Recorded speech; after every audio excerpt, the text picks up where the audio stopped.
Friends, do not let friends eat aspartame.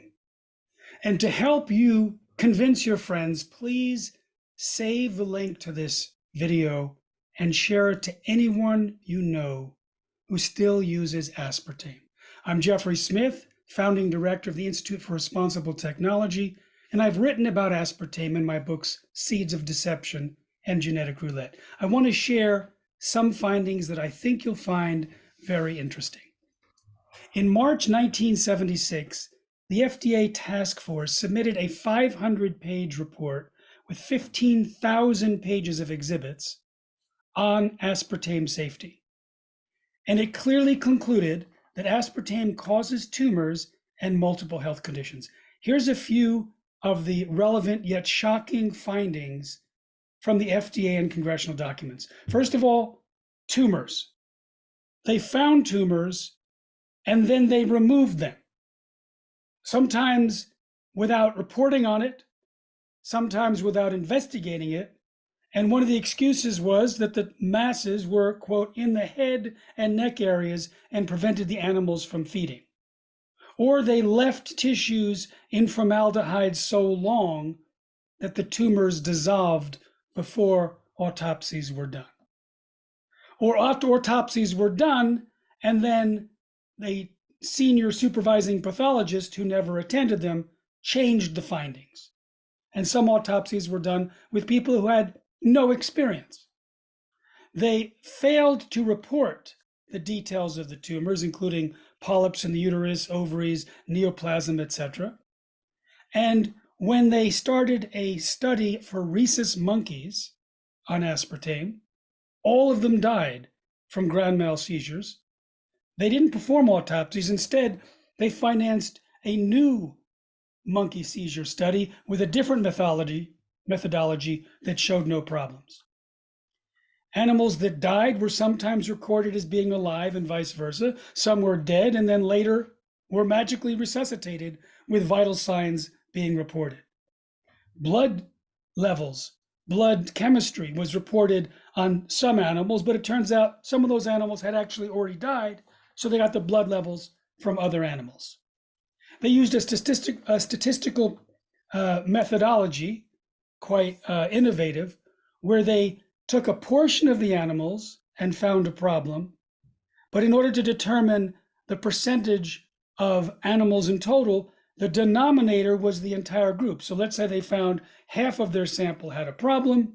They took that number and put it over the total number, diluting the actual average. They presented information to the FDA in ways that would obscure the information, leaving out some findings altogether or editing other things. And there were clerical or arithmetic errors.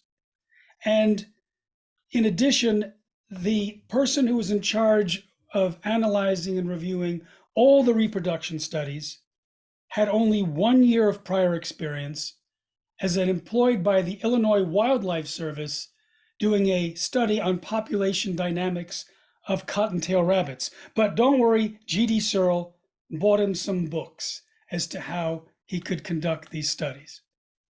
Now, the FDA testified before Congress, a U.S. Senate hearing, in fact, in 1977, that G.D. Searle had submitted falsified documents and that they had lied and that they, quote, did other terrible things. For instance, animals would develop tumors while they were under study. Well, they would remove these tumors from the animals.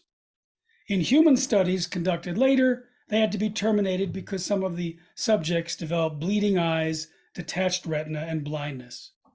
Now, the FDA originally asked the Department of Justice to investigate G.D. Searle, the maker of aspartame, for fraud. They weren't designing a sweetener, by the way. They were designing ulcer medicine, and the person who was handling it had a sandwich over the lunch break after handling the aspartame and noticed it was sweet. And so they decided to market the medicine as a sweetener. Well, the chief prosecutor, assigned by the Department of Justice, decided to quit his job as he was partly into the prosecution and join the private law firm of G.D. Searle. It was handed over to the assistant prosecutor, who also left and joined the law firm for G.D. Searle for $400,000 a year, but not before he let the statute of limitations expire. So now we have a situation where G.D. Searle is trying to get its sweetener approved. So they hire Donald Rumsfeld, who later became the defense secretary under Reagan. But while he was the CEO of G.D. Searle, he was on the Reagan transition team after Reagan won the election. And one of the first things Reagan did was to eliminate the ability of the current FDA commissioner from doing any judgments regarding aspartame or anything, and then put in his replacement, a friend of Donald Rumsfeld from the defense industry. And the first major decision he had was to approve aspartame as a sweetener and then as a sweetener for diet sodas. Once it was approved, it was the subject of 80% of all consumer complaints on food additives received by the FDA, so much so that they stopped receiving them. What they did do, however, is divide it into 92 categories, including tumors, brain tumors, seizures, and developmental disorders. In July 2023, the WHO committee declared aspartame as a possible human carcinogen. If your friends are still holding out because they can theoretically lose weight on aspartame, think again. Research shows that it can actually increase risk of weight gain and also cause impaired glucose tolerance for type 2 diabetes. So please, friends don't let friends take aspartame. Share this video with them. And there's so much more that I left out. There's just no time, but hopefully that will be sufficient to change the eating habits of those that are currently unknowingly consuming aspartame. Safe eating.